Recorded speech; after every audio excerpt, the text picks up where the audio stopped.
Okay. Well, everyone, welcome back to a very exciting episode of your Storybox podcast. It is especially exciting for me because I have one of my favorite authors and someone who has inspired me to live a much brighter and more hopeful and change this world for the better. Her name is Erin Gruwell. Now, for those of you that don't know who she is, may have heard of her work, the Freedom Riders, the 150 students that she literally, they were based on unteachable students. They all ended up graduating, and the story has lived on for years, honestly, more than 20 years in the making. But today she has a brand new book called Dear Freedom Riders, Stories of Hardship and Hope from the Next Generation. Their legacy continues as readers are introduced to a new league of Freedom Riders, 50 students from around the globe, which I think is incredible. You're extending it out, sharing deeply personal and powerful stories and letters addressed to the original Freedom Riders. The originals answer each letter with messages of compassion, understanding, and profound advice as someone of their plight, but who has come out of the other side as well. For the reader, the result is an intensely poignant experience. And we've got the dog, amazing, joins the conversation. But Erin, can I welcome you so much to the Storybox podcast today? Thank you so much. And you might have to go back and edit out my four-legged friend who is sitting beside me. My apologies for that. Thank you, Jay, for having me on your podcast and this opportunity to share stories together. I love stories, and I love your story, and the 150, now 200, I believe, Freedom Riders, and the ones that I guess we can't really count, the stories that we probably don't get to hear. So I'm so grateful for your time. And don't worry, I won't be editing out the four-legged friend, because I have a four-legged friend who is just outside my door too. She will probably bark during this conversation as well. That's just the nature of it. But I really do appreciate you, Erin, and what you're doing in this world. My very first question for you is a question that I love starting off all my conversations with. It is, what does success look like for you? Ooh, success is not monetary or accolades or awards. I think success is the basis of why you do your podcast, is people having the opportunity to live their best life. And I think for our story, the Freedom Rider story, I have been exposed to some of the most vulnerable people who are often mired in a life that's unfulfilled or dreams that are deferred. And if I can be a part of bringing light to a dark place or helping give a voice to voiceless people, that's really been a success, is letting people be seen and heard and matter physically and metaphorically. So I think success for me as an educator is providing that platform for people to feel that they are part of something that is bigger than themselves. When was the moment for you, Erin, that you realized that in fact was success? Has it been this gradual thing over the course of your life, before you even became a teacher, while you were a teacher, or even before the Freedom Riders? Or was there more of a catalyst moment somewhere for you? That's a great question. To this day, I have an imposter complex. So to this day, I start every day marveling at how our mandate and our movement has continued to grow, because it didn't start out with an action plan. I didn't have a blueprint, and there weren't things that I was going to check off a box. Like we're gonna write a book, or we're gonna have a movie made about our story. Those things were a little bit more organic. So for me, our story started after a horrific event in Los Angeles, and this is actually going to be the 30th anniversary of that event. It came after what was the Rodney King verdict. And for those of us living in America, it was a really horrific time. It was based in racism and authority figures. And these police officers had chased this individual, Rodney King, and it was caught on film way before cell phones and gadgets. And when they finally caught him on a very high-speed chase, these police officers beat him savagely. So I think for those of us living in California, who watch this every single night on the nightly news, assumed that there's going to be a court case, there will be a jury, and ultimately there will be justice. And there wasn't. There was a jury. There was a court case, but all of those police officers who were Caucasian, who beat Rodney King, who was African American, were set free. And in a nanosecond, in the streets of Los Angeles, we had these horrific riots, and our city burned, and there was looting and fires. And we saw that again in 2021 after George Floyd took his last breath in Minneapolis. So our country's still trying to grapple with racial reckoning and systematic and systemic racism. And our stories is because of that.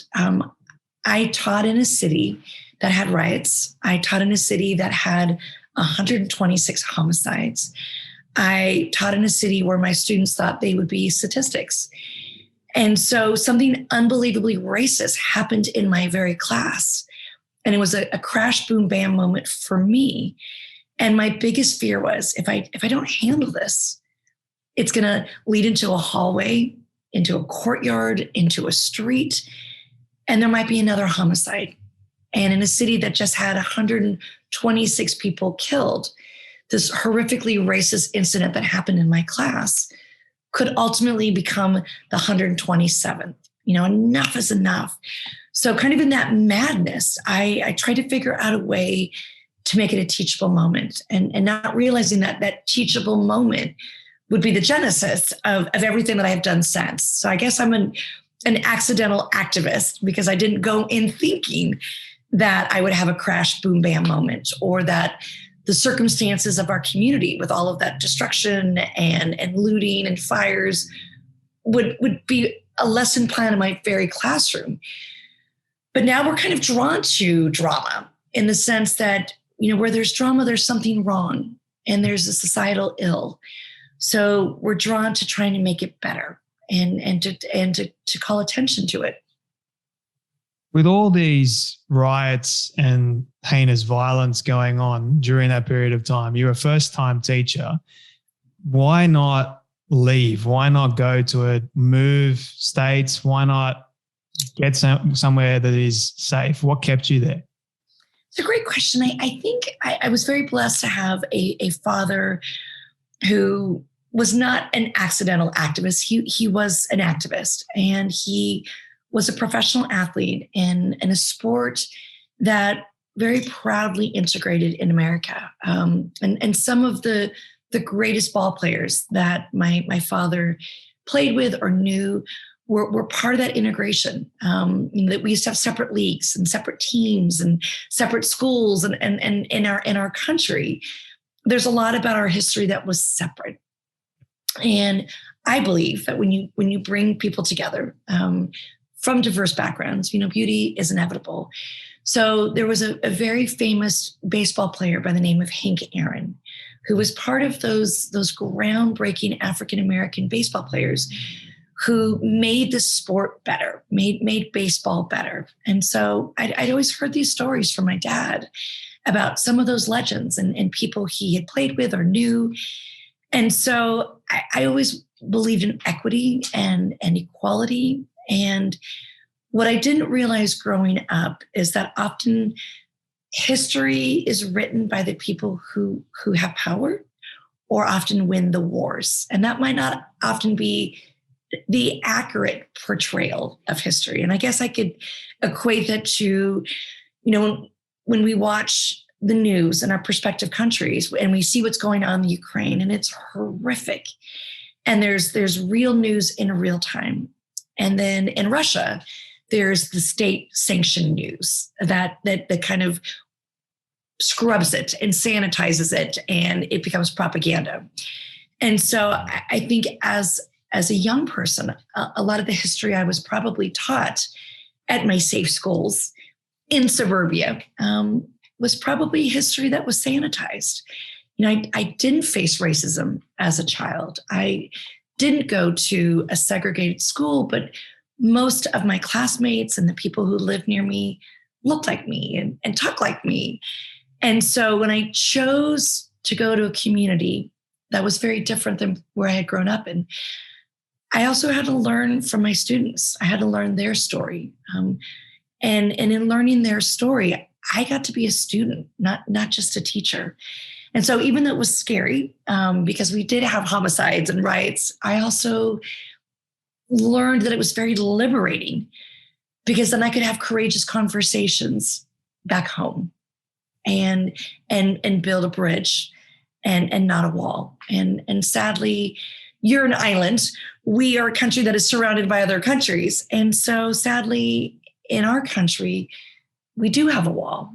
We do separate countries. And sometimes when you put up a wall, not only literally and metaphorically, you're creating a divide, and someone is less than, or someone is an other.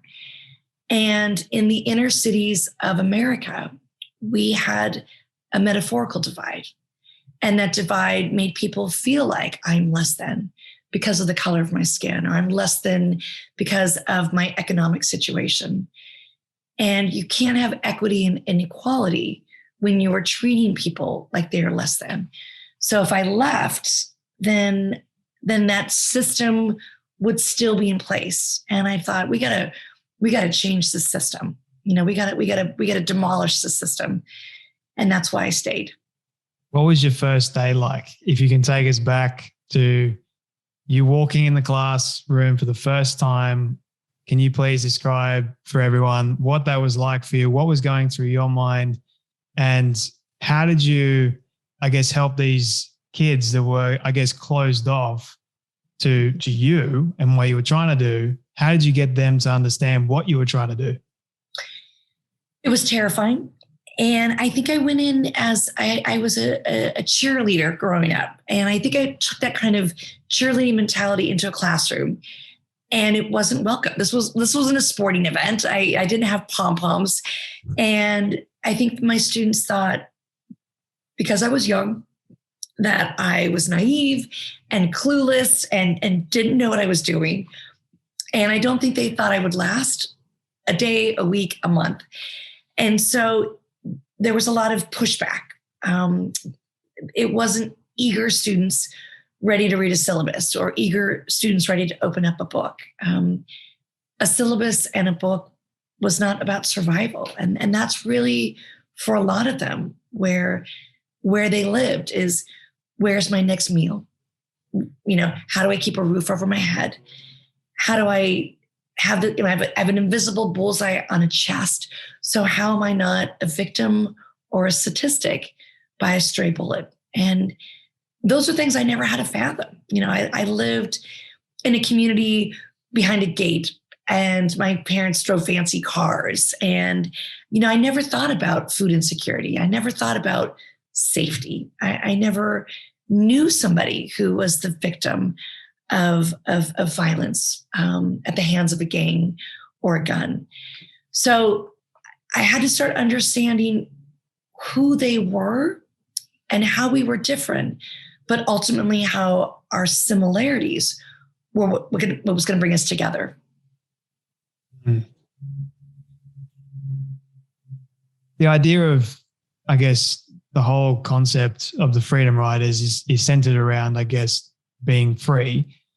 And what I wanted to ask you is, in your person and what you've learned from these 200 individuals, and probably many more, what does it mean to be really free? What is freedom? Ooh, that's a great question. I'll go back to the word free in our namesake. The Freedom Riders that are part of my family is WRITERS.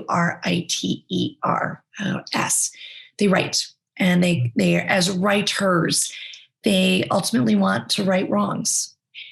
We took that name in honor of civil rights activists in America called Freedom Writers, Riders, who rode buses at a time in our country prior to me being born.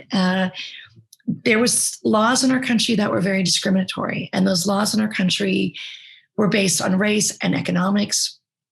And our country then and now grapples with what slavery was and is. And so after slavery, there was these laws that were imposed that were really horrific. They are often referred to as Jim Crow laws. And it went back to that same thing we talked about earlier of separating and segregating.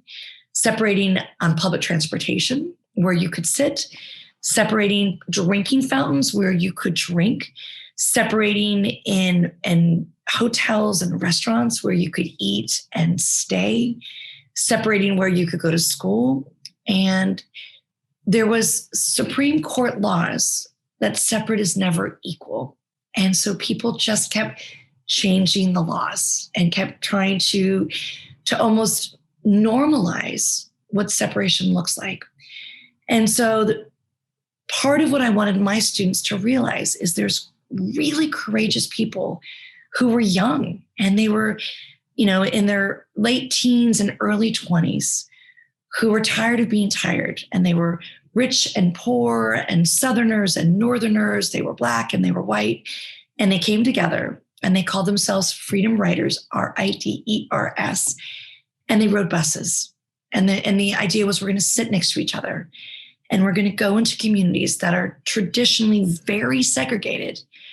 And we're going to show what it looks like to come together. And it was horrific at the beginning because they were attacked, and they had Molotov cocktails thrown at buses, and they had German shepherds trying to attack these college kids who just wanted to change the laws of our country. And ultimately they persevered, and our laws changed, thank goodness. So my students thought, well, these young people fought these very unjust laws to ride buses. What if we fight some of this injustice in academia through writing a book? And that was kind of our first look at freedom. What is freedom? For the freedom writers of the 60s, it was riding a bus next to whomever you wanted, or drinking out of a drinking fountain, regardless of your color, or going to a restaurant and being served. For my students, it was equality in a classroom. It was having the dignity to walk into a store and not have somebody make an assumption that you're going to steal or shoplift. It's the ability to be qualified for that job and not have somebody minimize your expectations or your intellectual ability.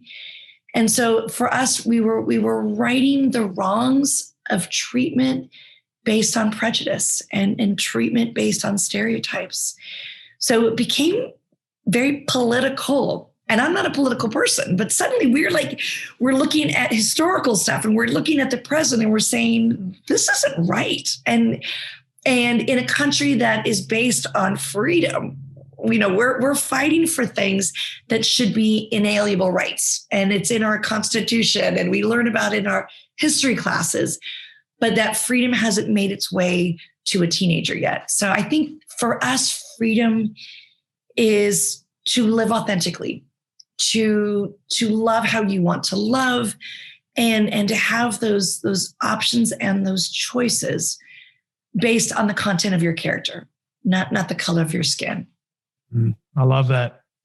Yeah, I love that definition, because for me, looking at it from Sydney, Australia to America, I see these things going on, and those are just the things that we actually do see. I mean, there's countless things that do go on behind the scenes that we're not privy to, but we do know that it does go on. Like, I'm not naive enough to think that it still doesn't happen. And I guess at the root cause that I've noticed, I mean, I want there to be equality amongst, I guess, human beings, because that's well, we are. We're all human. We all have our quirks. We all different ideas, beliefs, you name it. But then we have these things that go on that just spread hate, that spread vile disdain for another human being. And that in of itself, it hurts to see, because I want people to be better.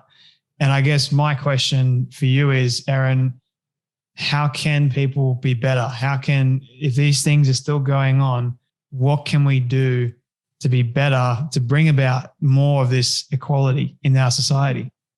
You know, I coined this phrase in my class when my students had separated themselves based on their ethnicity or their religion or their creed. And it's hard to hate who you know. So we're going to do a deep dive, have courageous conversations, and we're really going to get to know each other. And ultimately, we became this family. And that's part of who we are today, is this family. What's really excited, Jay, about this new book, originally, so my authors of The Freedom Writer's Diary, who became the basis of the film, it was this group of students living in the same community. They all might have grown up someplace else, but ultimately they were in my class in room 203 at a high school. For our new book, which is really exciting because the book is out in the world and the movie's out in the world, that we were able to attract 50 young people around the globe who had stories, oftentimes about vile things or about hate and hurt, and to give them a platform not only to write a letter from a very authentic place, but to get a response from somebody who had been there, done that. And what I'm really excited about, Jay, is that in this new book, we have several stories from indigenous cultures. A Maori from New Zealand wrote a spectacular story about what does it mean to be a Maori in New Zealand in 2021 when she wrote her story. A young indigenous boy in Greenland, whose country was colonized by the Danes. What does it mean to have your language not be recognized by the country or your school, and to be made to feel less than because your language of your tribe is not something that's recognized on the streets or in schools? And then we had a third story, really harrowing story, about a young indigenous woman from Canada and showing an expose on that systematic treatment of what they called residential schools. And recently, when she was writing her story, there was this news thread of all of these mass graves of children who were indigenous children in Canada who had been taken from their families, sent to these schools, and when they died from abuse, they were just put in these mass graves. So while we're working on Dear Freedom Writer, my mind was like on overdrive because I'm learning about this little girl who's Maori and coming to terms with her indigenous roots in New Zealand, and learning about this little boy who's indigenous in Greenland, and learning about this young woman in Canada. And what I loved is in all of the responses to all of these indigenous stories was exactly what you said. How do we do better? For those of us that didn't know this even existed, how do we read this in a history book? Or we as teachers, how do we incorporate some of those lessons into our classroom? Or for those of us that are just citizens of the world, how do we have conversations at a dinner table with our friends and family and say, how do we not know this? Or how can we walk in someone else's shoes? And so for me, even though I'm the teacher and the editor, bringing all these stories together for Dear Freedom Writer, every day for me was so exciting because I would read the letter from the student, and then I would want to do research, and I would want to know more about who they were and where they came from, and wanting to have empathy, and wanting to give them this amazing platform to say, you can write whatever you want to write, and we're not going to censor it. We're not going to sugarcoat it. But it's also going to unearth a lot of things that people probably wanted to keep buried. And if you're okay with being a spokesperson for this story. We will hand you the microphone. Stories of hardship that are uncensored, that people can read, the vulnerability, that side of things. That's extremely powerful to make people, and I hope that as many people as possible can get their hands on a copy of his book and read those stories, because stories are the things that they change lives for the better, and hopefully for the better. And I just want to say thank you so much, Erin, for putting all this together, for making it all happen, to make a big difference in this world and do a positive change. I'm grateful that I could be a little cog in the massive wheel of spreading this incredible message around. I've got a couple more questions for you, Erin, because I know your time is very valuable. But Dear Freedom Writer is a new book, new 50 stories. Was there any story in there that you can share with us that sort of surprised you at all in any way?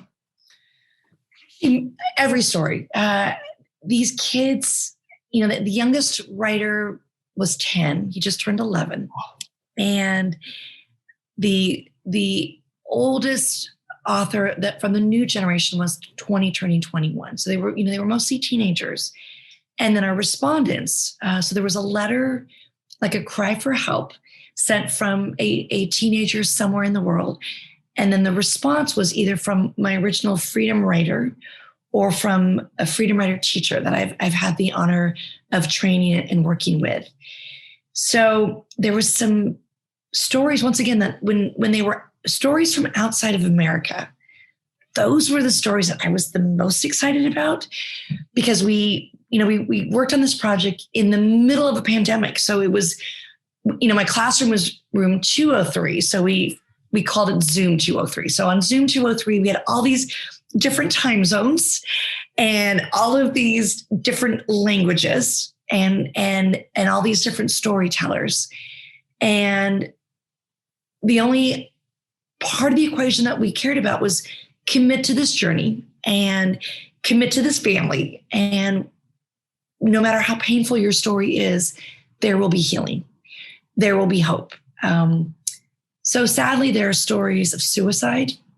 There are stories of mental, physical, and sexual abuse.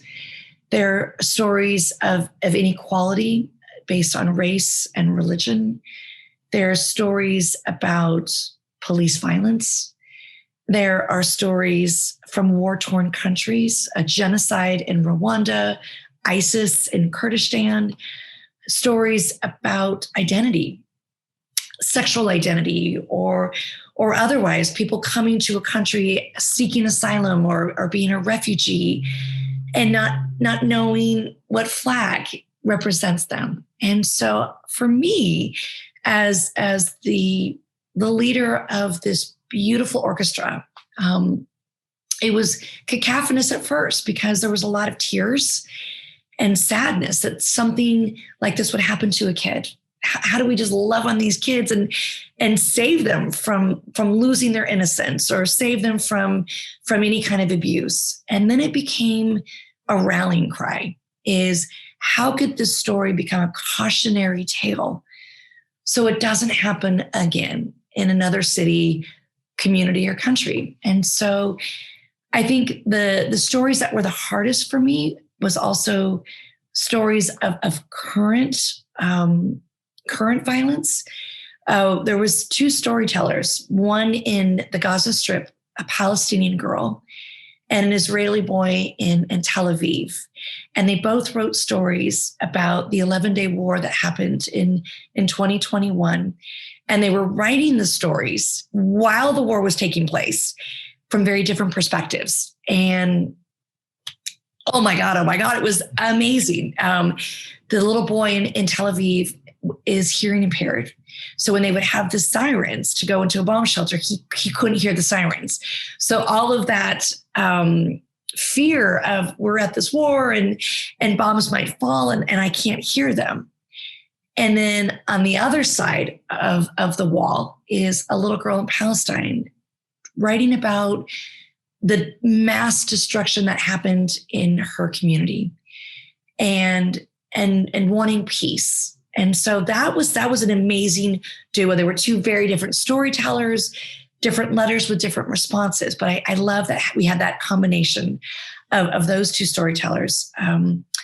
As I mentioned, I loved the indigenous stories of Native folks, and all three of them, the Maori, the Canadian, and the gentleman from Greenland, focus on something different about being indigenous. One was about language, just the pride of an original tongue. One was about culture. Where do I fit into the culture? And one was about what they called intergenerational trauma. And how do we stop the intergenerational trauma for all those that go after us? The book is mind-blowing. It is a page turner. And I just hope that when people sit down to read it, even if it's not their truth, that they will marvel at someone who was brave enough to face their fears and someone who was courageous enough to tell their truth. And that's what I'm most proud of. Well, I, for one, cannot wait to get my hands on a copy of this book. I have the original Freedom Writer's Diary, which people can go and get a copy of. Definitely. That book in of itself was a page turner. The movie keeps you hooked all throughout, honestly. But Erin, do you still teach in room 203? Well, that's a great question. With the pandemic, we call it Zoom 203, and I am still very much a teacher. And what I love about teaching is that my classroom is not just a small classroom at Wilson High anymore. So I throughout the pandemic, I've worked with fifth graders all the way through graduate students at a university. So if those that saw the movie knew that I had multiple jobs when I was a high school teacher, I still have multiple classrooms. But teaching is what I do best, and it's where I feel the most comfortable. And it was hard to change standing up in a classroom and looking at my students, and then suddenly to be in my pajamas in the corner of my office and looking on a screen. And so what I love, Jay, is that you're in Sydney and I'm in Long Beach, and you're in Australia and I'm in America, but Zoom brings us together. And so I had to adapt because I'm older, and I didn't have the technological skills when I was learning to be a teacher to adapt to teaching virtually or electronically. So I had to go back to school essentially in the midst of this pandemic, because I had to learn a different way to teach and a different way to connect. What do you love the most about yourself and your story, Erin? That's a great question. I would say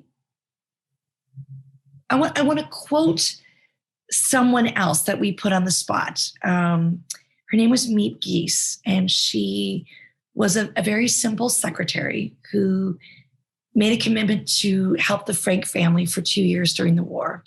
And not knowing how long it was going to last, she just made a commitment to Otto Frank, her boss, that as long as they were in hiding during the Holocaust, that she would bring them food and rations and paper and ultimately hope. And my students, after reading the Diary of Anne Frank, brought her to our classroom, brought her into our world. And she was tiny. She was like 4 foot nothing. And, she looked like this little angel. And one of my students said to her that he had never had a hero, but she was his hero, which is such a sweet thing to say to somebody. And she felt very uncomfortable with that. She said, no, I'm not a hero. I simply did what I had to do because it was the right thing to do. And I always think about that because, in her mind, she was an ordinary person. To us, she was extraordinary, and in her mind, she did the right thing. In our mind, she was heroic and like better than a Marvel character or a DC comic on a screen in a movie theater. So I too, like Meep Geese, feel like I'm an ordinary person. I just have been lucky to surround myself with extraordinary storytellers. And, I too want to believe I do the right thing, not for accommodations or accolades or awards, but because it's a calling. Education to me can make things better. Education to me could equalize unfair playing fields. And so I think that's why I'm so proud of being a teacher in all the different forms and fashions. And I think that's what I'm most proud of, because when you do teach, there's a moment where someone has an aha. There's a moment where a light bulb goes on, and there's a moment where someone gets it. And if you could be privy to the aha or bask in the glow of the light bulb, it is blinding and it is beautiful. I think your story is inspiring because you're the one that was the catalyst to move all this forward. I mean, if it weren't for you, Erin, and not giving up and facing all the hardships that you no doubt did with trying to help these students, we would never have the Freedom Riders. I don't think that would have happened. So I am so grateful for you. You're in many ways, you're a hero to me on a personal level, on an inspiring level, because when I first saw the movie, then I didn't know there was a book. Then I picked up the book, read the book. I was crying and was like, this is an incredible human being that was the catalyst for starting a lot of change. And the fact that all 150 went on to graduate and go and do amazing things in the world, and they're continuing to do amazing things, that in of itself is incredible. I mean, I'm using these words on a consistent basis because it's true. So Erin, thank you so much for all the work that you're doing. Where do you want people to connect with you, to get Dear Freedom Rider or even Freedom Rider's Diary, all these wonderful things? Where do you want them to go? Wow. Well, first of all, I want to say to you, Jay, thank you. Thank you for knowing our story. And, as a teacher, what's very humbling is there are these classics that become part of a literary canon that educators always use as their go-to, and for me, there was these stories and storytellers that, to me, their words leapt out of the pages of a book. So all these years later, to know that my student stories are in a classroom, or my student story is on a screen, or my student stories are inspiring a new generation of writers and a new generation of storytellers, is really humbling. And if I really think about it, I just want to weep. And they're tears of pride and joy and acknowledgement that it has become something so much larger than any of us ever anticipated. What I'm so excited about, though, is when somebody discovers us, and it becomes a very intimate, personal experience. Our book, believe it or not, there's some stories that I've heard that I want to share with you. Our book is the most stolen book out of American libraries, and there's something about that I love. That someone, I'm not encouraging anybody to steal a book, but that a kid who's in a really difficult place finds our book and for whatever reason doesn't return it because they need it. Because I did a conference for the libraries here in America, and a librarian was really upset about that. She just couldn't believe that the Freedom Rider's Diary always goes missing. And I thought, I'm not going to get mad about that, because somebody needed it at that moment. We get a lot of we get a lot of letters from people who are incarcerated in jails or prisons. And I love that somebody in the penal system finds our book and writes a letter to us. It's amazing because somehow our story is about hope and about change and doing things differently. And so I think when people find us, however they find us, I love there is a personal connection. Like you, a few years ago, Freedom Riders poked me and said, we should start a podcast. And I thought, nobody wants to hear me. I'm annoying. I'm breathy. My voice is raspy. And they just were relentless. And I thought, nobody cares what I have to say, and I wouldn't be a good host. But we started a podcast in earnest called the Freedom Writers Podcast. And there was a podcast we had done about mental health and about addiction and suicide ideation, how they were all kind of wrapped together.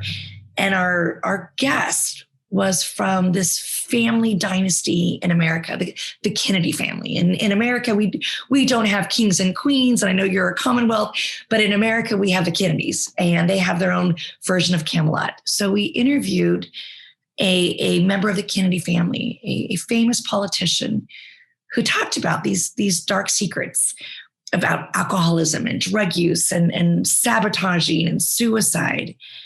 And when I was interviewing this Kennedy, I was weeping, and proving to myself, like, I'm not a good host because I'm like snotty and crying. But I was blown away at how honest he was. And I kid you not, Jay, we put it out in the world, and we get this beautiful email from a man in Australia who found this podcast. He doesn't even know how. And he said, I was driving through the streets of Sydney, and I had to pull over, and I had to listen. And I think you saved my life. And I don't know this gentleman in your country on your very streets, but to have been found under those circumstances. And this person got help because this person also was struggling with mental health and addiction and suicide. And so whether people find our book or our movie or our podcast or stumble across us on a social media platform, I'm just so honored that when there is that moment of humanity, that they let us know. It's I'm old fashioned, so it's the old fashioned letter written with a pencil and lined paper and a stamp. It's like a gift falling from the sky. Like I just love going to a post office. And I just love getting a letter because it's really tangible. And I find myself carrying them around with me. You know, I know kids have everything in a phone, but for me, it's I got a letter from a boy who I'd met in jail on Christmas Day. And as he was going back to his cell, I brought them books and I brought them cupcakes, and I stood next to where they would have to go back to their pods. And it was demoralizing. They were in orange jumpsuits and they had handcuffs. And I just looked at this beautiful boy and I said, you want a fist bump, a high five, or a hug? And he went in for the hug.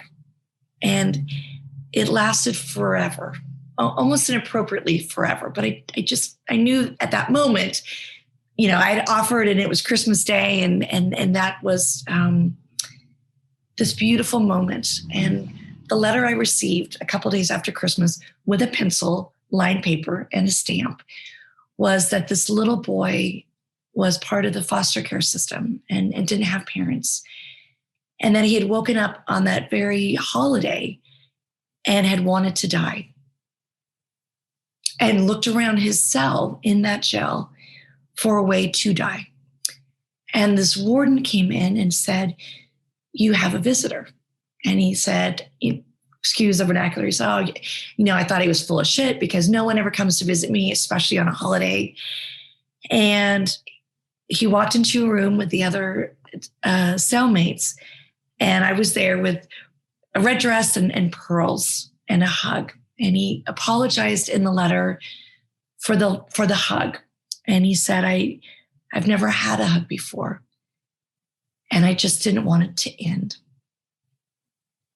And Jay, I carried around this letter in my purse for the better part of forever. And it got, you know, it came apart at the seams, and there was something about somebody going back to a cell on Christmas Day and being so vulnerable and being so tender and writing a letter about a hug, about reading our book in his cell and having a connection. And so I hope maybe one of your listeners will find us that same way. Maybe they'll stumble upon this podcast.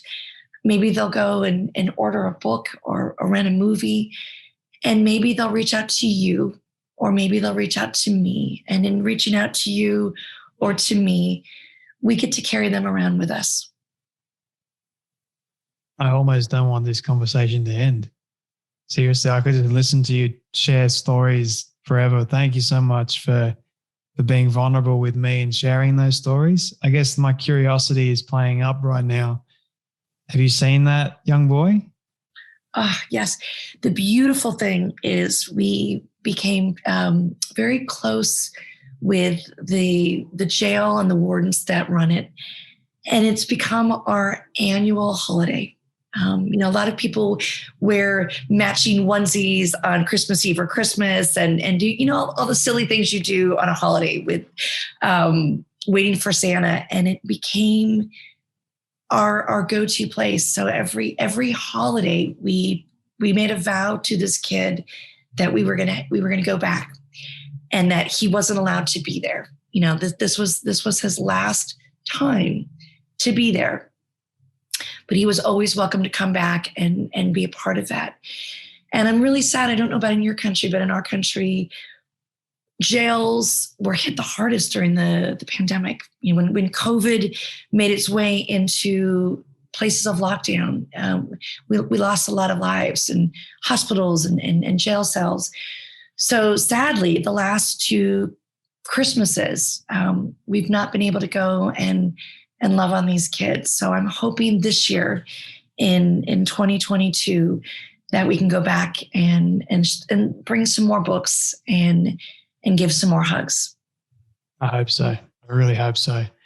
Erin, this is my final question for you. I'll make sure everyone knows where to find you, get a copy of your brand new book, and even the old ones too, because I feel like they are needed, especially in today's day and age. This is my all-time favorite question. I love asking all my guests at the very end. It's a hypothetical one, but I want you to imagine with me for a moment that you've been able to reach the age of 100. All your friends and your family have decided to put together a film for you, not the Freedom Riders film, but a different one, of everything you've ever said and everything you've ever done. Don't ask me how in the world they got all that material. We'll call it magic for sake of argument. But they've been able to get it and show it to you on your 100th birthday. What do you want that film to say and to show about your life? Wow, Jay, that's a great question. While I'm thinking about that, we just celebrated the 92nd birthday posthumously of Anne Frank. We are going to celebrate the 97th birthday of a Holocaust survivor on April 13th, Renee Firestone. So I've been really blessed to have people whose spirit, in Anne Frank's case, it was her legacy that lived on. In this beautiful Holocaust survivor, it's her legacy, she's still alive all these years later. So I've been really blessed to be around people who've reached an old age. And I want to be really truthful. For the Holocaust survivor, it's been really hard for her because politically in our country, we had a very difficult president who said very discriminatory things, and she didn't understand why the world wasn't listening. She'd lived through Hitler and concentration camps, and why were people standing idly by? What's happening right now in the Ukraine is so devastating that more can't be done to solve and to stop war crimes happening on a daily basis. So, having just spoken to her recently in this ripe old age, she was so angry that those words of never again are happening again. So I would hope if and when I reach 100, that we've been fighting for equity in all forms and fashions. So I would hope that I could be surrounded by people who love how they want to love and live how they want to live, and are honored for that, not separated or discriminated against or judged. That would be the most beautiful thing, to be in a room that's as colorful as a box of Crayola crayons, and every person in that room that's as colorful as a box of crayons can think outside the box and color outside the lines, and in that beauty, really bask in the diversity and the beauty that is gathered. And I think the mantra that would be woven through that video would be love. I believe in love in all forms, and not romantic love, but just love thy brother, love of humanity. So that's what I want to see. And we got to get to work, because I'm older, and I don't want to wake up at 100 and experience what my friend is experiencing when she watches the nightly news and her heart is aching. She said to me, there was someone who was about her age who had been to Auschwitz as she had been, and to several other concentration camps. And he survived, and he was liberated, and he left the concentration camps and went to live in Ukraine. And her tagline was, he survived Hitler, and then Putin killed him. And this Holocaust survivor in their 90s just died in the streets of the Ukraine. So I don't want that to be part of my narrative. I don't want that to be part of my story. I'm hopeful that we as a society can do the work and have the courageous conversations and stand up to bullies at bully pulpits so that love can abound. I feel like that is a perfect send-off message for a lot of people to think on. I think there's a lot of things that you've said during this conversation that's going to spark hopeful change, as well as get a lot of people to think. I know I'm thinking right now. I'm going to think for the rest of I'm alive, I think. But Erin, thank you so much for your time today and your story, your wisdom, your advice, and for joining me on the Storybox podcast. I'm so grateful. Well, Jay, you have an invitation when you come stateside to America to come and be part of our Freedom Rider family. And my dream is to come to your beautiful country and to see you in Australia. So I'm so glad that Zoom and technology brought us together. And I just can't wait till we can be together at the same time in the same place and not just do a virtual hug, but do a good old fashioned hug in person.